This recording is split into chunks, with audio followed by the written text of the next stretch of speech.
Hello everyone, welcome back to the channel. Thank you guys for being here as always, and I just got done with a 12-hour shift at work. I have another 12-hour shift that begins in about 10 and a half hours, so I apologize if I've got the just out of shower look and my eyes are all bloodshot because I just got out of the shower and all of that fun stuff.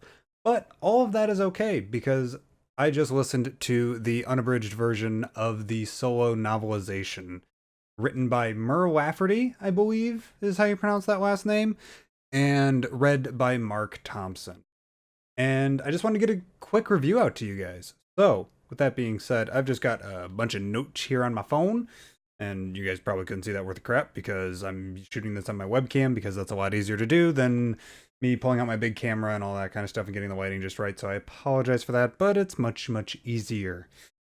So, anyways, the novelization for Solo is fantastic. For the record, I was a little bit critical coming out of Solo as a film, just because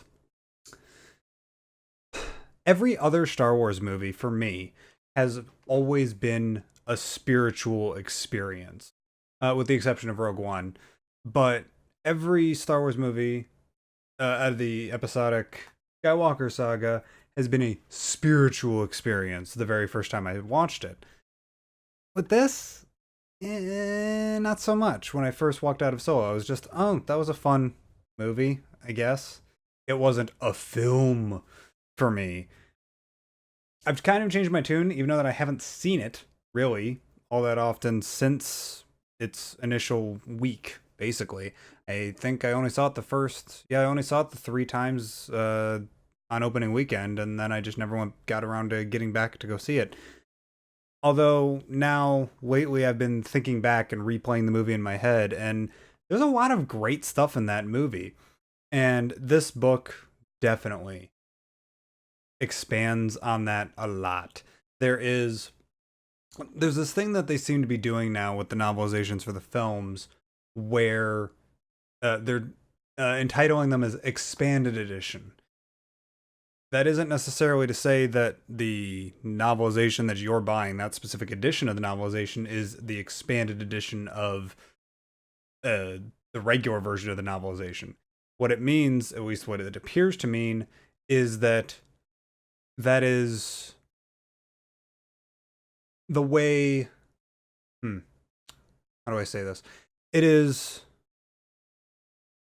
a way of expanding upon that story, because all of these things are just stories. Comics, movies, books, whatever, they are all just a story, and the whole title of expanded edition is exactly what a novelization should be, at least in my opinion, which is an expansion on the existing story, which is Solo, a Star Wars story, in this case.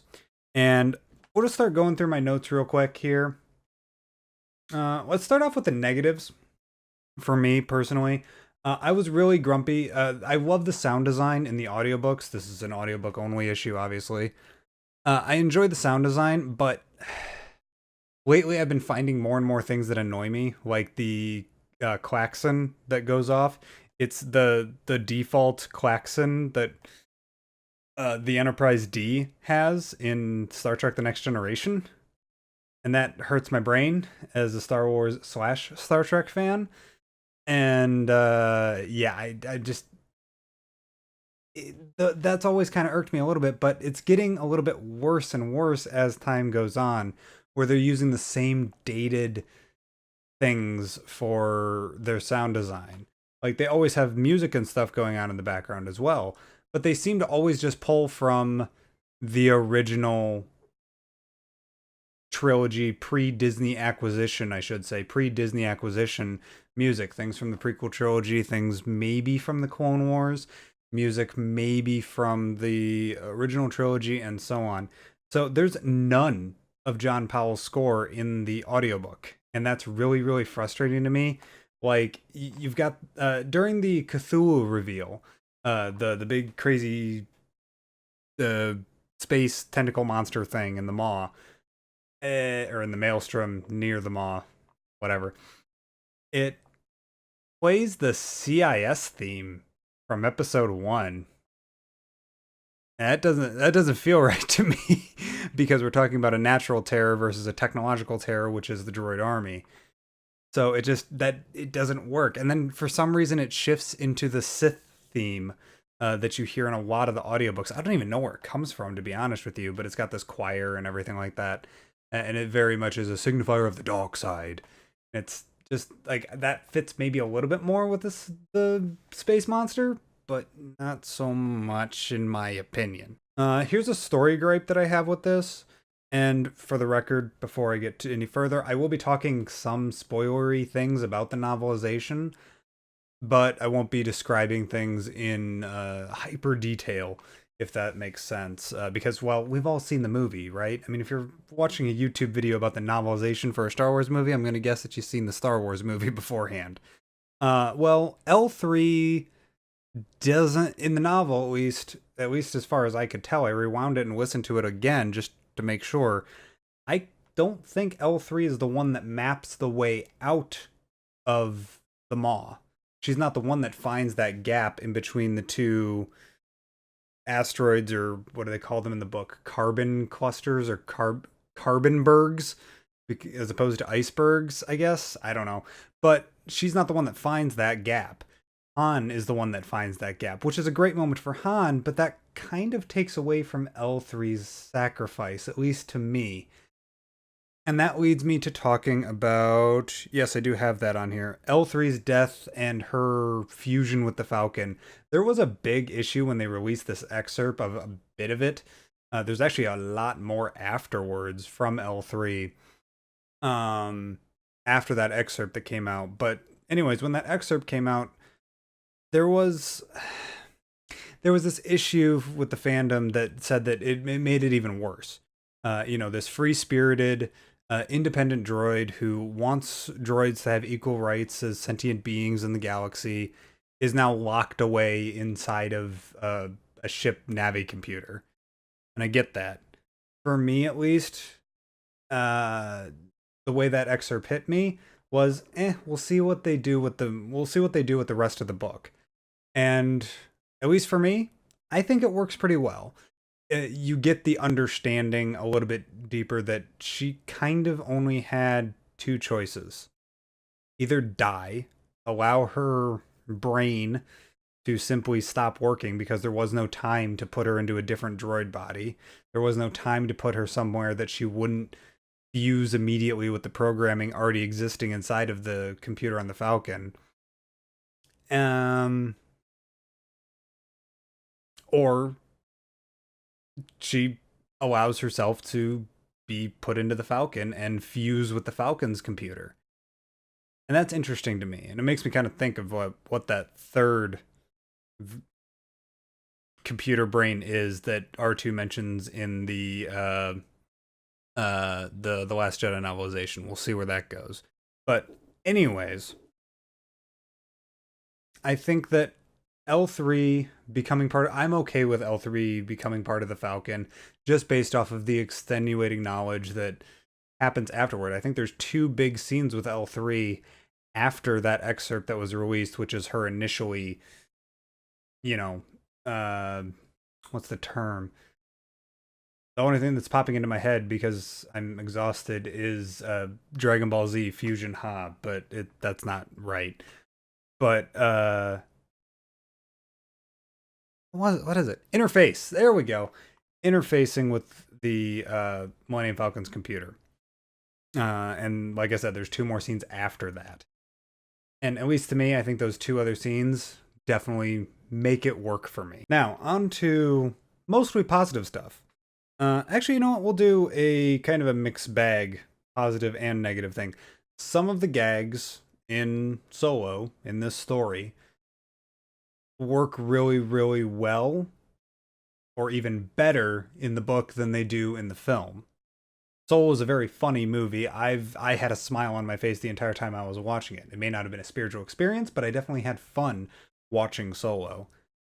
Whereas in the novel, yeah, some gags are vastly improved. For example, that gag of Han like suit like nearly killing himself when he was trying to take the coaxium out of the vault on Kessel, and like he has all these issues and everything like that, and then Beckett comes over the radio and he's like, "All right, now just do that 11 more times," and Han just goes, "Ugh."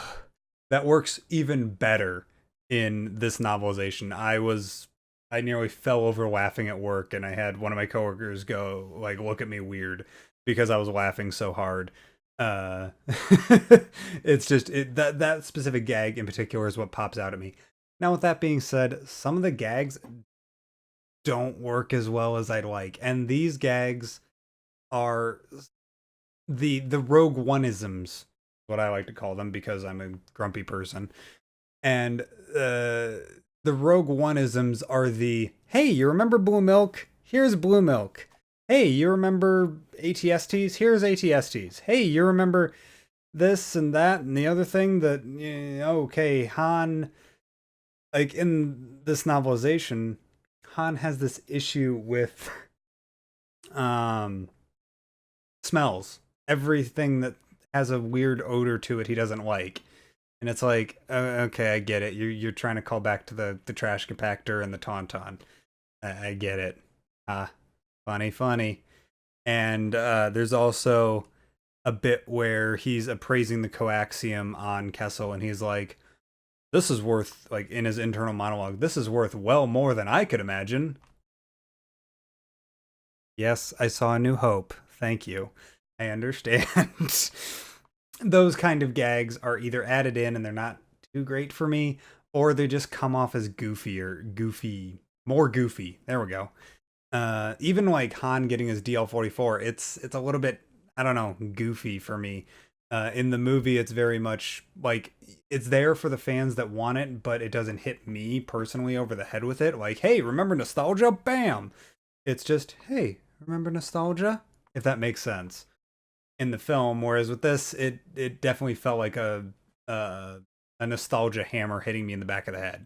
Anyways, onto all positives, and that is the Slave Rebellion is better in both comedy and drama, at least for me.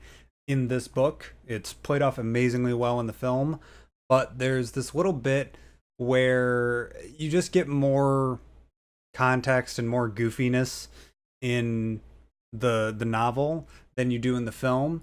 And in addition to that, you get this really kind of heart-wrenching moment with the droid that L3 initially saves. That droid has this very like there's one thing that's both more funny and also adds drama to it, and that's like where all the droids realize, like, they see the original droid as this like messiah, and then they see L3 as like this goddess, and it's both goofy and also super dramatic in the same at the same time, for me at least. I don't know whether or not that's just the way that Mark Thompson chose to read that specific passage, that specific paragraph. But at least for me, it both made me laugh, and then like a second later, I had another feeling of kind of like wonder almost, or I can't really apply a word to the feeling, but it's a testament to the writing of this that a single paragraph can make me feel two different emotions at the same time. Onwards to other character development stuff, just like the Rogue One novel, just like the Last Jedi novel, just like even the Force Awakens novel. I personally didn't like the Force Awakens novel, but the point is that novelizations tend to just have more time with the characters, so you get more understanding about that character's motivations. Qi'ra, in particular, gets a ton of extra elaboration. You get more of her backstory. You get more of an understanding of what she did in between getting taken away at the spaceport at the beginning of the film and her abandoning Han on Savareen. You get an understanding for how that character developed and what that character actually went through while she was owned, quote unquote, by the Crimson Dawn. And I loved it. I absolutely loved it. You get some more stuff like Han needs Chewie. That's the reason why Chewie sticks around. Like it's no longer like the movie didn't really push a life debt thing, and I was really happy about that. And then the novelization doubles down on that and says that really Chewie is staying with Han because he feels kind of bad for Han. It's not necessarily a pity friendship. It's more of a Han is one of the few humans that doesn't act weird around a Wookiee, and he also is somebody that desperately needs someone, and Chewie is okay with hanging around with him. So I just I really enjoyed the way that the author and the way that the narrator really sold how the characters developed in Solo even more through this novelization, through this expanded edition of the story. Last really big positive that I want to get into before we talk about a couple little things and then get out of here, and that is the way that this book helps with a lot of the counseling issues, like the L3 death, yes, L3 death, quote unquote, but also things like Chewie's possible eating of human peoples. I've listened to Star Wars counseling pretty much every single episode that Joseph Scrimshaw over there with the Force Center podcast puts out, and I use that kind of as a barometer to understand what the fandom might have issues with in a new Star Wars movie. And this book pretty much addressed every single one of those counseling issues, of those issues that certain fans had with like, but Chewie's a good guy, why would he eat peoples? And things like L3, a lot of counseling gets fulfilled, a lot of misunderstandings that the film might have kind of dropped the ball on elaborating on for some people. It did a really good job. This book does a really good job of filling in those tiny little holes and filling and giving little tiny hints and explanations to certain things, like Qi'ra's backstory. All right, two tiny little things. Number one, I'm kind of annoyed because we now know that the exact we know the basic range at which the Kessel Run was achieved by the Millennium Falcon, and it's a little over 12 parsecs. I kind of want it like that. This is just a stupid little gripe for me. I kind of wanted it to be either A, arbitrary, left as arbitrary and vague, or B, I really wanted it to be like 12.98 parsecs is how long, or is how short of a distance that they were able to travel during that specific Kessel Run. And I was a little bit grumpy about that. Like that's just a stupid meism for no good reason, but it was like, man, I wish if I'm just gonna keep it in my head canon that the Millennium Falcon achieved that in 12.98 parsecs, not a little over 12 parsecs.